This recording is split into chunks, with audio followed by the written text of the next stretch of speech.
ਸ਼ਰਮਾ ਜੀ, ਖਬਰਾਂ ਦੀ ਸ਼ੁਰੂਆਤ ਕਰੀਏ ਆਪਾਂ ਪੰਜਾਬ ਦੇ ਉਹਨਾਂ 25 ਕਿਸਾਨਾਂ ਤੋਂ ਜਿਨ੍ਹਾਂ ਤੇ ਇਰਾਦਾ ਕਤਲ ਦਾ ਕੇਸ ਹੋ ਗਿਆ ਜੀ।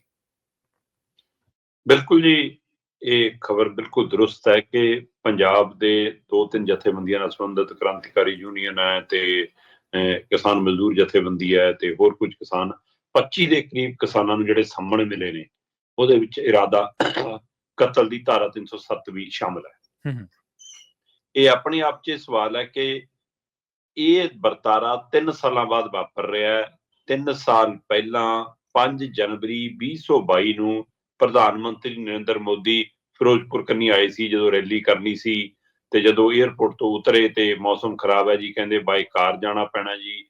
ਕਾਰ ਕਰ ਲਈ ਤੇ ਉਹ ਤੋਂ ਬਾਅਦ ਉਹ ਮਤਲਬ ਟੈਕਸੀਆਂ ਰਾਹੀਂ, ਜਦੋਂ ਗੱਡੀਆਂ ਰਾਹੀਂ ਆਏ, ਜਿਹੜਾ ਆਪਣਾ ਉਹਨਾਂ ਦਾ ਕਾਫਲਾ ਹੁੰਦਾ ਹੈ, ਤੇ ਉਹ ਆ ਕੇ ਜੀ ਪੁਲ ਤੇ ਫਸ ਗਿਆ ਜੀ। ਅੱਗੇ ਕਿਸਾਨਾਂ ਨੇ ਨਾਕਾ ਲਾਇਆ ਜੀ, ਪੁਲਿਸ ਕਹਿੰਦੀ ਅੱਗੇ ਜਾ ਨਹੀਂ ਸਕਦੇ ਜੀ।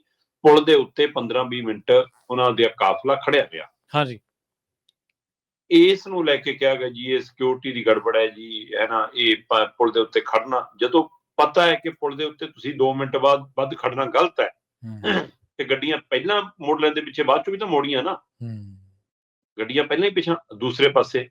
ਜੇਕਰ ਤੁਹਾਡੇ ਕੋਲ ਸਾਡੀ ਸਿਕਿਉਰਿਟੀ ਹੈ, ਸਾਰਾ ਕੁਛ ਹੈ, ਉਹਨਾਂ ਦਾ ਆਪਸ ਵਿੱਚ ਪੰਜਾਬ ਪੁਲਿਸ ਨਾਲ, ਇੰਟੈਲੀਜੈਂਸੀ ਨਾਲ ਟਾਈ ਅਪ ਨਹੀਂ ਸੀ ਕਿ ਉਹਨਾਂ ਨੂੰ ਨਹੀਂ ਪਤਾ ਸੀ ਕਿ ਅੱਗੇ ਰੋਡ ਬਲੌਕ ਕੀਤਾ ਹੋਇਆ, ਰੋਕਿਆ ਹੋਇਆ ਜਾਂ ਬੰਦ ਹੈ, ਉਹ ਬਦਲਵੇਂ ਰੂਟ ਤੋਂ ਕਿਉਂ ਨਹੀਂ ਲੈ ਕੇ ਜਾ ਸਕੇ। ਇਹ ਸਿਸਟਮ ਦਾ ਫੇਲੀਅਰ ਹੋ ਸਕਦਾ ਹੈ, ਸਰਕਾਰ ਦਾ ਫੇਲੀਅਰ ਹੋ ਸਕਦਾ ਹੈ, ਪੁਲਿਸ ਤੰਤਰ ਦਾ, ਉਹਨਾਂ ਦੇ ਕੰਟਰੋਲ ਦਾ, ਉਹਨਾਂ ਦੀ ਸੁਰੱਖਿਆ ਦਾ ਫੇਲੀਅਰ ਹੋ ਸਕਦਾ ਹੈ। ਕਿਸਾਨਾਂ ਤੇ ਇਰਾਦਾ ਕਤਲ ਦਾ ਪਰਚਾ ਕਿੱਥੋਂ ਆ ਗਿਆ ਜੀ, ਔਰ ਉਹ ਵੀ 3 ਸਾਲਾਂ ਬਾਅਦ। ਉਸ ਦਿਨ ਜਦੋਂ ਇਹ ਘਟਨਾ ਵਾਪਰੀ ਸੀ ਤਾਂ ਮੇਰੇ ਅੱਜ ਵੀ ਚੇਤੇ ਹੈ ਕਿ ਪ੍ਰਧਾਨ ਮੰਤਰੀ ਨੇ ਵਾਪਸ ਮੁੜਦਿਆਂ ਹੋਇਆ ਕਿਹਾ ਸੀਗਾ ਕਿ ਜੀ ਆਪਣੇ ਮੁੱਖ ਮੰਤਰੀ ਕੋ ਕਹਿ ਦੇਣਾ ਧੰਨਵਾਦ, ਮੈਂ ਜਿੰਦਾ ਵਾਪਸ ਜਾ ਰਹਾ ਹੂੰ। ਹਾਂਜੀ ਹਾਂਜੀ, ਬਿਲਕੁਲ ਗਿਆ ਸੀ ਪ੍ਰਵੀਨ ਜੀ। ਅਸਲ ਹਕੀਕਤ ਤਾਂ ਇਹ ਸੀ ਕਿ ਜੇ ਉਹ ਚਲੇ ਵੀ ਜਾਂਦੇ ਰੈਲੀ 'ਚ ਤਾਂ ਵੀ ਉਹ ਸਟੇਜ ਤੇ ਚੜ੍ਹਨ ਲਾਇਕ ਨਹੀਂ ਸੀ, ਕਿਉਂਕਿ ਪੰਡਾਲ ਖਾਲੀ ਸੀ ਤੇ ਉੱਥੇ ਉਹਨਾਂ ਨੇ ਜਾਣਾ ਹੀ ਨਹੀਂ ਸੀ ਉਸ ਮੰਚ ਤੇ।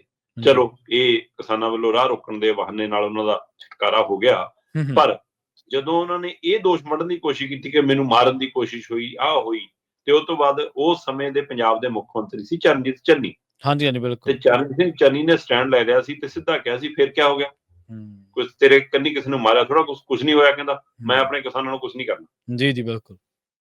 ਤੋਂ ਉਸ ਸਮੇਂ ਦਾ ਉਹਦਾ ਸਟੈਂਡ ਲੈ ਦੀ ਤਾਰੀਫ ਹੋਈ ਸੀ ਕਿ ਵੀ ਜੇਕਰ ਅੱਜ 3 ਸਾਲਾਂ ਬਾਅਦ ਇਰਾਦਾ ਕਤਲ ਦਾ ਪਰਚਾ ਹੋ ਰਿਹਾ ਤਾਂ ਇਰਾਦਾ ਕਤਲ ਦੀਆਂ ਧਾਰਾਵਾਂ ਦੀ ਜਿੰਨੀ ਕੁ ਮੈਨੂੰ ਸਮਝ ਹੈ, ਮੇਰੇ ਹਿਸਾਬ ਨਾਲ ਤਾਂ ਤਦ ਤੱਕ ਇਹ ਧਾਰਾ ਸ਼ਾਮਲ ਨਹੀਂ ਹੁੰਦੀ ਜਦੋਂ ਤੱਕ ਤੁਹਾਡੇ ਤੇ ਕਿਸੇ ਚੀਜ਼ ਨਾਲ ਕੋਈ ਵਾਰ ਨਾ ਹੋਇਆ ਹੋਵੇ, ਜਦ ਤੁਹਾਡੇ ਤੇ ਕੋਈ ਹਮਲਾ ਨਾ ਹੋਇਆ ਹੋਵੇ, ਤੁਹਾਡੇ ਕੋਈ ਜ਼ਖਮ, ਕੋਈ ਸੱਟ ਪੇਟ ਨਾ ਲੱਗੀ ਹੋਵੇ, ਤਦ ਤੱਕ, ਜਾਂ ਕੋਈ ਅਜਿਹੇ ਹਥਿਆਰ ਨਾਲ ਤੁਹਾਡੇ ਤੇ ਹਮਲਾ ਕਰਨ ਦੀ ਕੋਸ਼ਿਸ਼ ਨਾ ਹੋਈ ਹੋਵੇ। ਤੇ ਉੱਥੇ ਤਾਂ ਕਿਸਾਨ ਜਥੇਬੰਦੀਆਂ ਦੇ ਨੁਮਾਇੰਦੇ ਕਹਿੰਦੇ ਕਿ ਡੰਡਾ ਮਾਰਨਾ, ਝੰਡਾ ਮਾਰਨਾ, ਰੋੜਾ ਮਾਰਨਾ ਤਾਂ ਦੂਰ ਦੀ ਗੱਲ, ਕਿਸੇ ਨੇ ਫੁੱਲ ਵੀ ਨਹੀਂ ਮਾਰਿਆ ਪ੍ਰਧਾਨ ਮੰਤਰੀ ਦੇ ਕਾਫਲੇ ਕੰਨੀ। ਤੇ ਜੇ ਨਾਰੇ ਨਾਲ ਇਹ ਇਰਾਦਾ ਕਤਲ ਹੁੰਦਾ ਹੈ ਨਾ, ਫਿਰ ਤਾਂ ਭਾਈ ਦਿੱਲੀ ਜਿੰਨੇ ਗਏ ਸੀ ਸਾਰਿਆਂ ਤੇ ਕਰ ਦੇਣੇ ਸੀ, ਬੜੇ ਨਾਰੇ ਵੱਜੇ ਨੇ।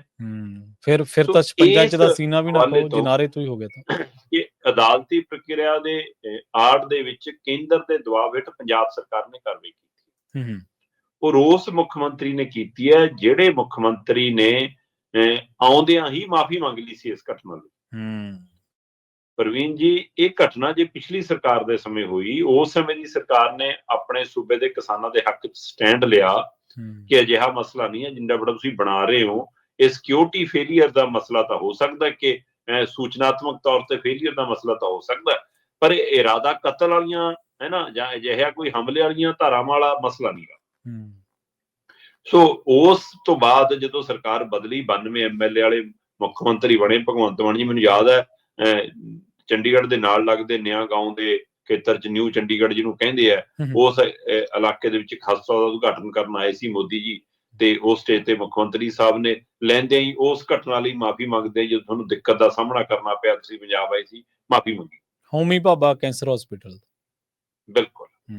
ਸੋ ਇਸ ਹਵਾਲੇ ਨਾਲ ਕਿ ਉਹ ਮਾਫੀ ਦਾ ਅਸਰ ਅੱਜ 3 ਸਾਲਾਂ ਬਾਅਦ ਫਿਰ ਨਜ਼ਰ ਆ ਰਿਹਾ ਕਿ ਤੁਸੀਂ ਕੇਂਦਰ ਦੇ ਦਬਾਅ ਹੇਠ ਪੰਜਾਬ ਦੇ 25 ਕਿਸਾਨਾਂ ਤੇ ਇਰਾਦਾ ਕਤਲ ਦਾ ਪਰਚਾ ਕੀਤਾ। ਕੀ ਇਹ ਜਿਹੜਾ ਅੰਦੋਲਨ ਭਖਿਆ ਉਹਦਾ ਅਸਰ ਹੈ?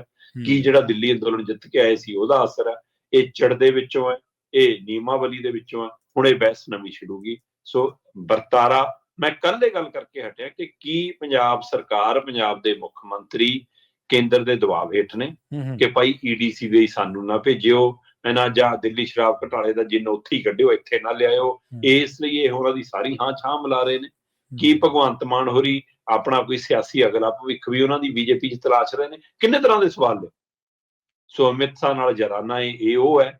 ਸੋ ਕਿਹਦੇ ਨਾਲ ਯਾਰਾਨਾ ਪਗਾਇਆ ਜਾ ਰਿਹਾ, ਕਿਤੋਂ ਡਰ ਕੇ ਉਹਦੇ ਲਈ ਕੰਮ ਕੀਤਾ ਜਾ ਰਿਹਾ, ਇਹ ਸਵਾਲ ਵੱਡੇ ਹੁੰਦੇ ਜਾ ਰਹੇ ਨੇ। ਔਰ ਇਹ ਕਾਰਵਾਈ ਪੰਜਾਬ ਸਰਕਾਰ ਲਈ ਮੁਸ਼ਕਲ ਖੜੀ ਕਰ ਸਕਦੀ ਆ।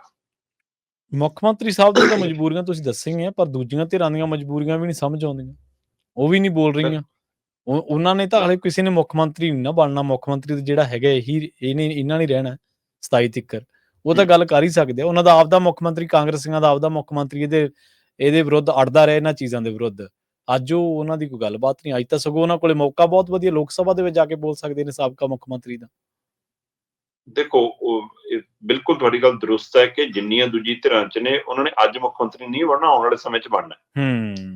ਉਹ ਸਾਰੇ ਮੁੱਖ ਮੰਤਰੀ ਦੀ ਲਾਈਨ 'ਚ ਨੇ, ਇੱਕ ਨਹੀਂ ਖਾਸੇ ਜਾਣੇ ਨੇ। ਕਾਂਗਰਸ 'ਚ ਤਾਂ ਕਈ ਜਾਣੇ ਨੇ, ਉਹਨਾਂ ਸਾਰਿਆਂ ਨੂੰ ਹੈ ਕਿ ਮੈਂ ਵੀ ਮੁੱਖ ਮੰਤਰੀ, ਮੈਂ ਵੀ ਮੁੱਖ ਮੰਤਰੀ। ਉਹ ਸਾਰੇ ਮੁੱਖ ਮੰਤਰੀ ਦੀ ਫੀਲਿੰਗ ਅੱਜੇ ਚੱਕੀ ਜਾਂਦੇ ਹੈ ਨਾ। ਦੂਸਰੇ ਪਾਸੇ ਅਕਾਲੀ ਦਲ ਦਾ ਆਪਣਾ ਘਰ ਨਹੀਂ ਸੰਭਿਆ ਜਾਂਦਾ, ਉਹਨੇ ਪੰਜਾਬ ਦੇ ਲਈ ਕੀ ਲੜਨਾ ਹੈ। ਇਹ ਸਾਰੀ ਸਥਿਤੀ ਦੇ ਵਿੱਚ ਸਵਾਲ ਇੱਥੇ ਇਹੀ ਨਹੀਂ ਖੜਾ ਕਿ ਉਹ ਅੱਜ ਨਹੀਂ ਬੋਲ ਰਹੇ ਜੀ। ਅਸਲ ਦੇ ਵਿੱਚ ਮੌਜੂਦਾ ਸਰਕਾਰ ਨਾਲੋਂ ਵੱਧ ਡਰ ED ਦਾ ਉਹਨਾਂ ਨੂੰ ਹੈ। ਹਾਂਜੀ, ਬਿਲਕੁਲ। ਕੇਂਦਰ ਦੇ ਡਰ ਤੋਂ ਵੱਧ ਡਰਦੇ ਨੇ। ਇਸ ਲਈ ਉਹ ਕੋਈ ਨਹੀਂ ਚਾਹੁੰਦਾ ਕਿ ਕੋਈ ਇਹੋ ਜਿਹੀ ਕਾਰਵਾਈ ਹੋਵੇ। ਲੋਕ ਹਿੱਤਾਂ ਲਈ ਲੜਨਾ ਹੁਣ ਸਿਆਸਤਦਾਨ ਛੱਡ ਚੁੱਕੇ ਨੇ। ਬਿਲਕੁਲ ਸਹੀ ਹੈ ਜੀ।